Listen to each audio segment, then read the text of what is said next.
तो हेपेटाइटिस का मतलब होता है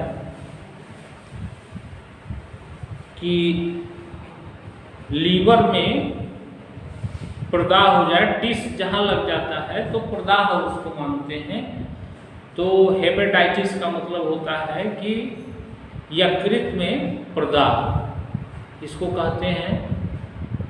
इलेक्ट्रोहोम्योपैथी जो चिकित्सा पद्धति है उसमें जो है कैसे इसको ठीक करेंगे, इलेक्ट्रोहोम्योपैथी चिकित्सा पद्धति में इस तरह का अगर कोई रोगी आपके पास आ रहा है या कोई आपसे पूछ रहा है कि इलेक्ट्रोहोम्योपैथी से क्या हेपेटाइटिस आप ठीक कर सकते हैं,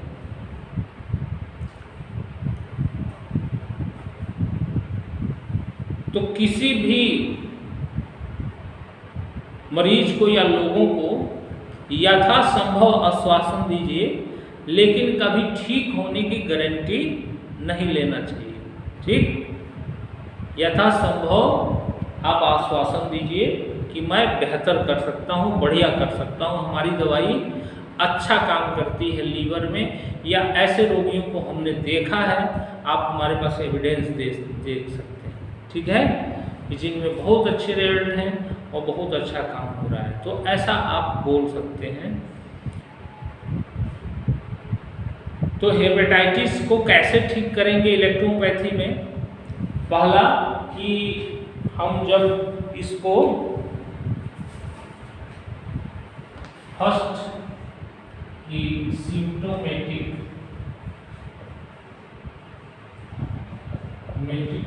रेमेडी,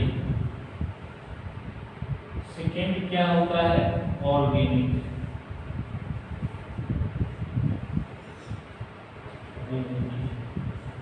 थर्ड क्या होता है प्रिंसिपल,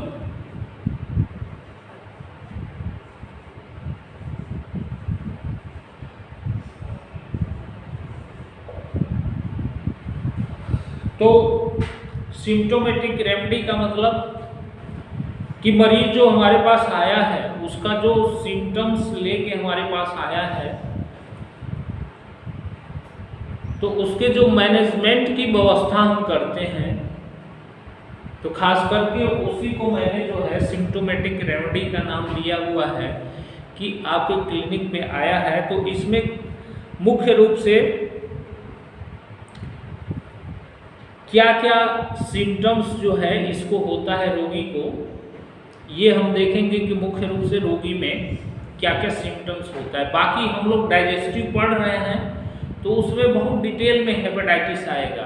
ठीक, यहाँ केवल जो हम बात कर रहे हैं ओनली फॉर द ट्रीटमेंट, ये केवल इलाज की चर्चा हो रही है, ओनली फॉर ट्रीटमेंट। तो इतना मैं बताने का प्रयास करता हूँ जिससे अगर आप रोगी देख रहे हैं तो रोगी आप देख सकते हैं, बट डिटेल जानने के लिए हमारे 10 से 11 वाली क्लास जो है उसमें एक एक डिजीज को मैं डिफाइन करके डिटेल में बताता हूँ, समझाता हूँ। तो ये जो हेपेटाइटिस है इसके लक्षण मुख्य रूप से क्या आते हैं, तो मरीज में जो लक्षण आता है कि पहले तो इसमें भूख नहीं लगती है, लॉस ऑफ एपेटाइट, इस मरीज को लॉस ऑफ एपेटाइट होता है, भूख नहीं लगती, लॉस ऑफ एपेटाइट, भूख का न लगना, लॉस ऑफ एपेटाइट होता है। और उसके बाद इसको कॉन्स्टिपेशन हो सकता है,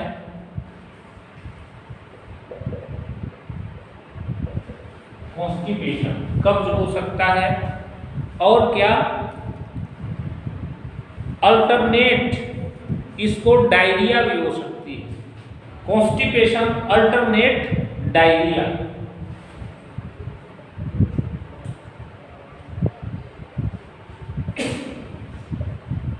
अल्टरनेट डायरिया इसको हो सकता है। और क्या हो जाता है कि मुख्य रूप से इसमें मिचली, यानी कि मिचली होगा इसको, और बमन भी हो सकता है, उल्टी भी हो सकती है इस मरीज को, लेकिन मिचली जैसी नोजिया,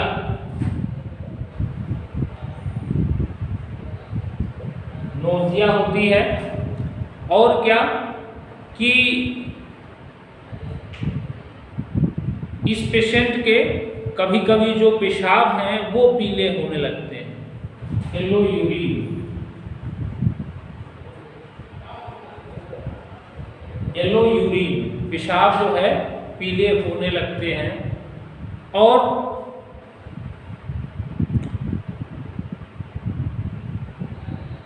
इस मरीज को सर दर्द भी हो सकता है, वीकनेस, हेडेक एंड वीकनेस,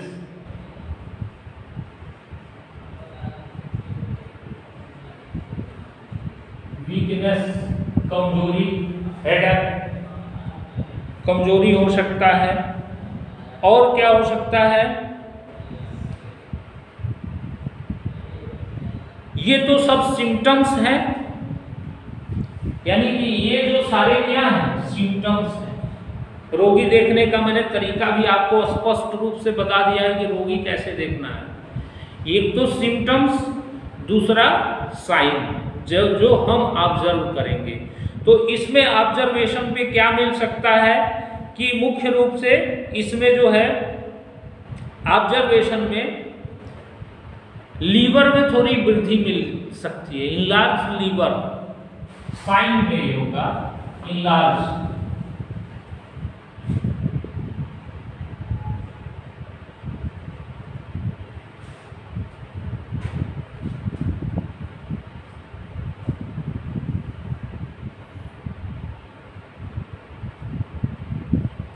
तो ये सारे सिम्टम्स जो हैं हमें देखने को मिलते हैं इस रोगियों में कि इस तरह के सिम्टम्स हमें पता चलते हैं कि हेपेटाइटिस में।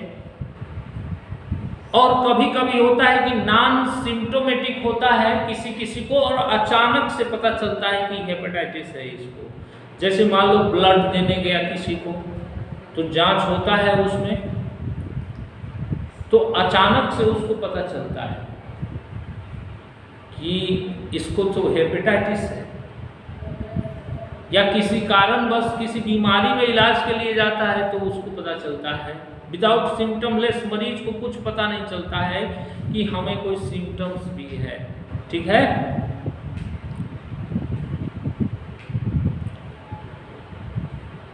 तो खास करके जो डिफरेंशियल डायग्नोसिस मैं पढ़ा रहा हूँ सुबह की क्लास में, वो डिफरेंशियल, क्योंकि ऐसे सिम्टम्स जो हैं बहुत सारी बीमारियों को देखने को मिलेगा, इसलिए आपको डिफरेंशियल आना चाहिए कि डिफरेंशियल आप जान सके। बहुत सारी बीमारियों में ऐसे सिम्टम्स आपको देखने को मिलते हैं, बट डिफरेंशियल आपको आना चाहिए कि डिफरेंशियल आपको मिल जाए। इसलिए सुबह आप जरूर जुड़ा करें जो भी हो।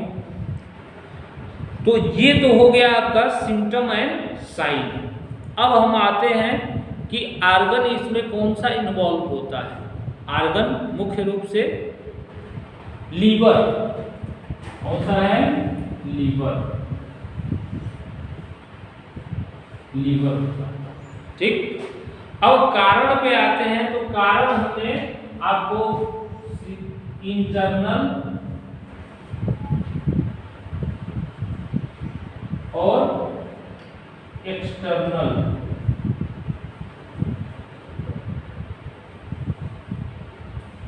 दो तरह के कारण जो हैं रोगों में मैंने आपको बताए हैं कि दो तरह के कारण हमें देखने को मिलते हैं कि एक इंटरनल है और एक एक्सटर्नल कारण है। तो खास करके जो ये कारण होते हैं वो मुख्य रूप से ये इन्फेक्टिव होता है, संक्रामक होता है, इन्फेक्टिव। ये कई टाइप के हैं जो हम डिटेल में चर्चा करेंगे कि बी, सी, ई बहुत प्रकार के हैं जो हेपेटाइटिस के पॉजिटिव ऑर्गेनिज्म हैं जिसके कारण हेपेटाइटिस होता है। कई प्रकार के होते हैं, लेकिन इसको इन्फेक्टिव यानी कि संक्रमण के कारण ये चीज़ें देखने देखने को मिलती है कि संक्रमण, और ये संक्रमण कैसे फैलता है, तो किसी हेपेटाइटिस के रोगी का अगर ब्लड चढ़ जाए, ठीक, उसके साथ खाना पीना या किसी तरह का कांटेक्ट उससे, चाहे वो सीरम का कांटेक्ट हो या ब्लड का कांटेक्ट हो जाए, तो ये संक्रमण फैलने के चांसेस ज़्यादा रहते हैं, ठीक है। तो ये खास करके भोजन से, पानी से या ब्लड किसी तरीके से एक दूसरे में कांटेक्ट अगर आ जाता है तो इसके होने की संभावना ज़्यादा होती है। आ रहा है समझ में? तो इस तरीके से, बाकी मान लो कि जो एक्सटर्नल कारण है, मुख्य रूप से कई बार हमारे शरीर की इम्यूनिटी बहुत मजबूत होती है, तो आने पर भी हमारे शरीर पे कोई प्रभाव नहीं पड़ता है। आ रहा है समझ में कि हमारी इम्यूनिटी इतनी मजबूत है, और बहुत सारे लोगों को संभावना इसलिए ज़्यादा बन जाती है कि ज़्यादा तेल मसाला तली भुनी चीज़ें जो ज़्यादा खाते हैं, जिनका लीवर जो है ज़्यादा बीमार हो जाता है, इससे कि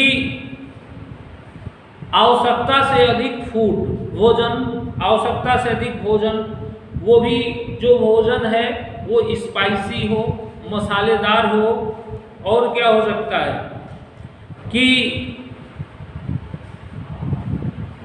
बहुत अधिक एल्कोहल का सेवन करने वाला, मदिरापान जो करता हो, एल्कोहल, ये सब एक्सटर्नल कारण हैं।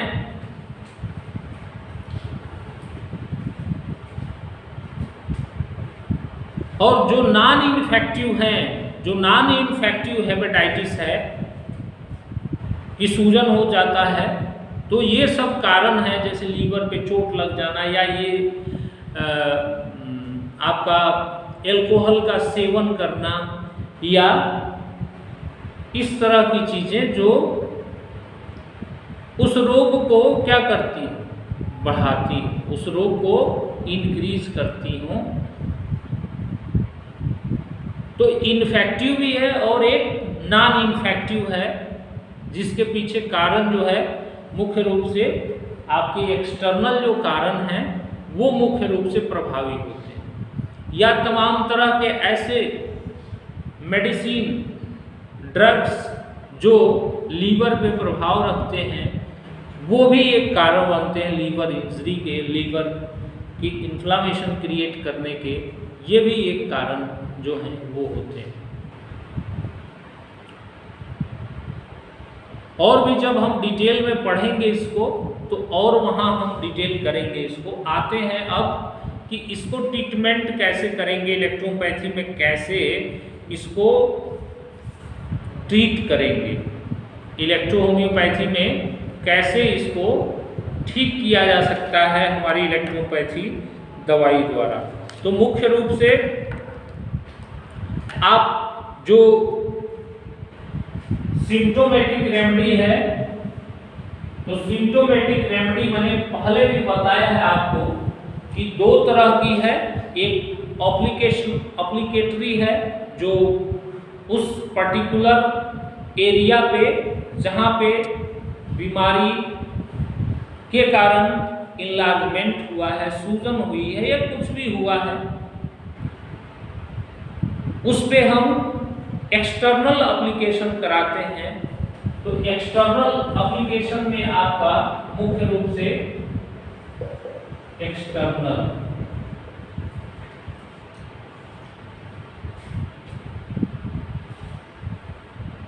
शायद इतना सिंपल वे में इलेक्ट्रोपैथी समझाना मुश्किल है, जितना सिंपल वे में मैं आपको एक एक डिजीज का ट्रीटमेंट बताने की कोशिश करता हूँ, ताकि आप सिलेक्शन ऑफ रेमेडी, दवा कैसे चयन होता है वो सीख लें अच्छे से। तो एक्सटर्नल में क्या होता है कि हम जो है इसमें मुख्य रूप से C5 क्या है, टिस है, A2, GE दर्द है, F2, ठीक है, ये क्या होगा, गद्दी, ठीक। ये मुख्य रूप से उस पे लीवर एरिया पे, जहां लीवर है उस एरिया पे इसकी कॉम्प्रेस,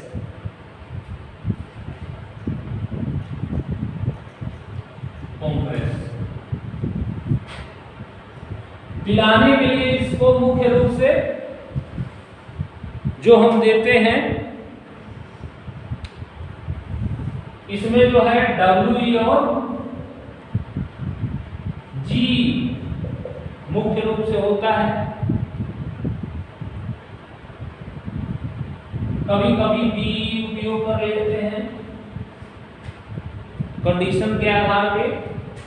ये जो है मुख्य रूप से हो गया। अब इसमें जो आते हैं, तो मान लो इसको जो सिम्टम्स है, तो इसमें साइन सिम्टम दोनों हमने कवर किया, क्योंकि लीवर इनलार्ज हुआ है, तो इनलार्ज हुआ है लीवर, तो हमने इसको दिया है क्योंकि साइन को हमने कवर किया है।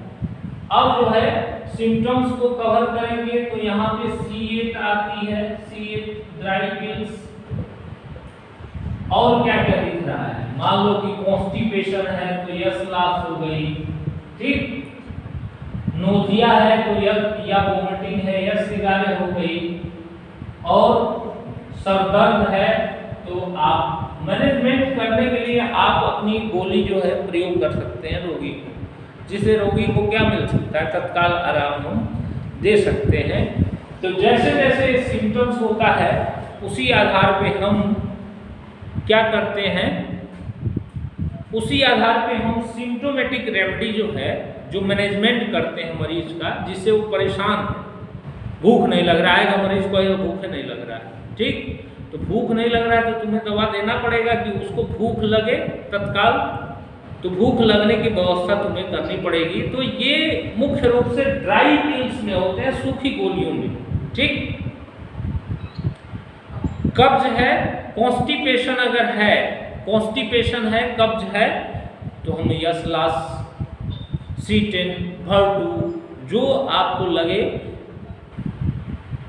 तो आप दे सकते हैं। मुख्य दवाई यसलास होती है, लेकिन C10 भरटू जोड़ देते हैं तो और बढ़िया है कि आपने जोड़ दिया उसको। तो उस हिसाब से हम, अब आता है कि ऑर्गेनिक रेमेडी। तो ऑर्गेनिक रेमेडी में मुख्य रूप से होता है, इसमें क्या है, लीवर है और लीवर में इन्फ्लेमेशन है, तो C5 होती है, A2 होती है, S5 होती है और F1 होती है, ठीक है।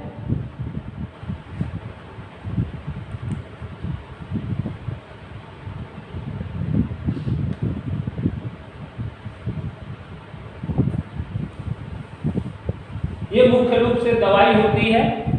अगर मान लो इसमें हमारी कॉन्स्टिट्यूशनल रेमेडी S1 और A3 होती है, ठीक है, कॉन्स्टिट्यूशनल रेमेडी, और इसमें इन्फेक्टिव है हॉर्मोन, ठीक, तो C5, A2, S5, F1 और हॉर्मोन। बाकी आपको मैंने इलेक्ट्रिसिटी या एक्सटर्नल दवाई भी बता दी है। और सिम्टोमेटिक रेमेडी जो आपको ड्राई पिल्स में जोड़ना है उस रोगी में, तो आप ड्राई पिल्स में इन दवाइयों को जोड़ सकते हैं, ऐड कर सकते हैं।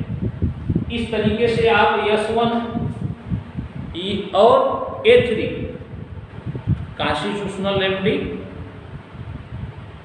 की खाने से पहले और खाने के बाद इसको दिया जा सकता है इस रोगी में, खाने से पहले और खाने के बाद।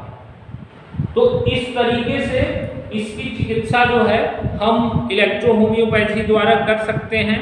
और खास करके इसमें जो एक्सटर्नल कारण है, जैसे तेली भुनी या ये सब चीज़ें क्या करनी है, बंद करा देनी है, उसको सुपाच्य भोजन देना है, सलाद देना है, फल देना है, फ्रूट्स देना है। अगर वो मदिरा का सेवन करता है तो उसको क्या करना है, बंद करवा देना है। तो ये सारी चीज़ें जो हैं हमें बंद करवा देनी पड़ती है कि जिससे रोगी को जो है तत्काल जो है वो आराम मिले, तत्काल जो है उस रोगी को राहत मिले। बाकी ये जो दवाइयां हैं, आप हेपेटाइटिस यकृत प्रदाह में इसका जो डेल्यूशन होता है ये निर्भर होता है कि रोग की क्या गंभीरता है, उसके आधार पे आप इसका डेल्यूशन तय करेंगे। बाकी जो है कंप्रेस या ड्राई पिल्स, ये भी ड्राई पिल्स में है, यस 11 ड्राई पिल्स, यानी कि जो है वो आप जो है उसको तत्काल उसको दूर कर सकते हैं, जो सिम्टम्स अगर देखने को हमें मिल रहा है। तो इस हिसाब से आप हेपेटाइटिस की चिकित्सा इलेक्ट्रोहोम्योपैथी द्वारा आसानी से कर सकते हैं और इन रोगियों को हम ठीक कर सकते हैं। तो ये रही हमारी हेपेटाइटिस की चिकित्सा। हमारा मकसद मुख्य रूप से आपको सिलेक्शन ऑफ रेमेडी बताना होता है। 100% यही दवाई काम करेगी ऐसा नहीं है। हम 70% 80% रोग के आधार पर सिलेक्शन करने की कोशिश करते हैं। किसी भी दवा का पेटेंट मतलब आप लिख नहीं सकते कि ये बस होता है, इसलिए कि रोग के कारण अलग अलग होते हैं रोगियों में, इसलिए थोड़ी बहुत दवाओं में हमारी चेंजिंग होती रहती है। लेकिन मेरा मकसद आपको इलेक्ट्रोहोम्योपैथी में सिलेक्शन ऑफ रेमेडी सिखाना है कि किस तरह आप औषधि चयन कर सकें। तो इस तरीके से आप चयन कर सकते हैं, इस तरीके से आप रोगियों को ठीक कर सकते हैं। धन्यवाद।